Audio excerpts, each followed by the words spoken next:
Welcome to the Unseen Psyche. Today we're tackling one of the most painful human experiences, when someone disappears from your life without explanation.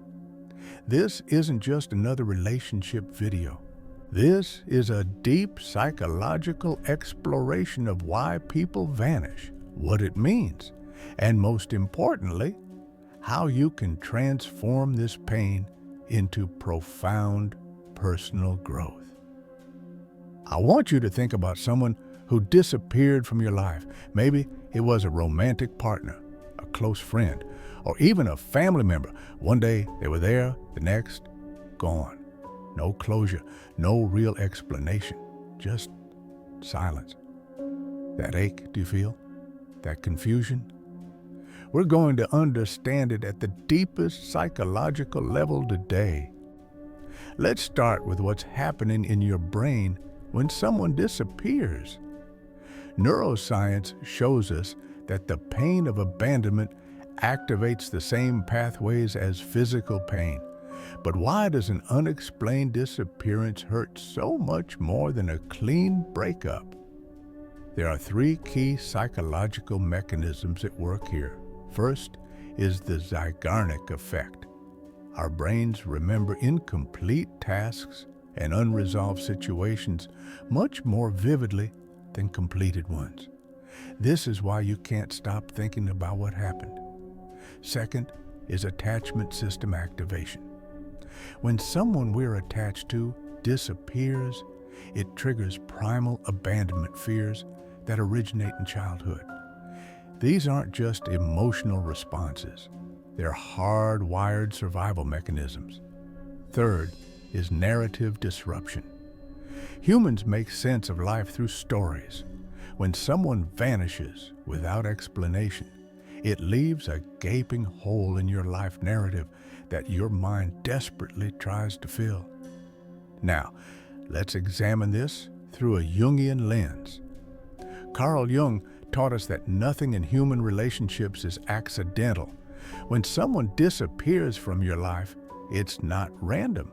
It's part of a larger psychological pattern. Jung identified what he called archetypes, universal patterns that appear across all human cultures.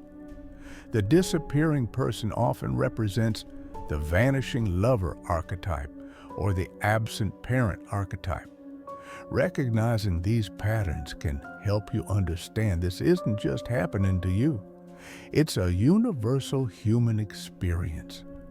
More importantly, Jung showed us that relationships serve as mirrors. The intense connection you felt wasn't just about them. It was about parts of yourself you saw reflected in them. This is crucial for understanding why their disappearance hurts so much. Let's dive deeper into what we at the Unseen Psyche call the mirror principle. When you miss someone who disappeared, you're not just missing them. You're missing the version of yourself that existed in that relationship. Think about what you admired in them, their creativity, their confidence, their ability to make you feel understood. These were actually your own qualities that the relationship helped bring to the surface. Their disappearance created the illusion that these qualities left with them, but they didn't. They're still within you. This is what Jung meant by projection. We see in others what we haven't yet recognized in ourselves. The pain of their absence is actually your psyche's way of prompting you to reclaim these disowned parts of yourself. Now we come to the heart of the matter, shadow psychology. Jung's concept of the shadow refers to the parts of ourselves we deny, suppress, or refuse to acknowledge. Here's the uncomfortable truth. People often disappear not because of you, but because of what you awaken in them. When two people form a deep connection, it inevitably brings shadow material to the surface. For some people, this is too much to face. Their disappearance may be their way of avoiding confronting their own unresolved issues. There are 5 primary shadow triggers that commonly cause people to vanish. 1. Fear of intimacy. 2. Unprocessed childhood wounds. 3. Fear of engulfment. 4. Unacknowledged shame. 5. Resistance to growth. Understanding this can help you see their disappearance wasn't about your worth.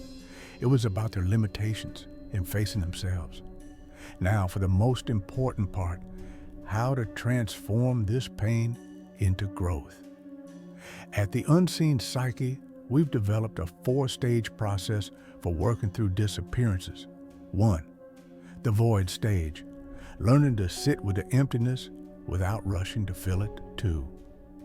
The mirror stage, identifying and reclaiming your projections. 3. The reclamation stage, taking back your energy from the relationship. 4. The integration stage, becoming whole within yourself. Let me walk you through a practical exercise for the mirror stage. Take a moment to reflect. What 3 qualities did you most admire in the person who disappeared? Now, ask yourself, where might these qualities exist within you, waiting to be developed? As we close today's deep dive, remember this: the most transformative relationships aren't always the ones that last. Some people come into our lives specifically to help us uncover parts of ourselves that need attention. Their disappearance isn't the end of your story. It's an invitation to begin a new chapter of self-discovery. If this resonated with you, I'd love to hear your thoughts in the comments. What did this disappearance teach you about yourself? For more content exploring the hidden dimensions of psychology, don't forget to subscribe to the Unseen Psyche. Until next time, remember, the pain of disappearance often contains the seeds of our greatest growth.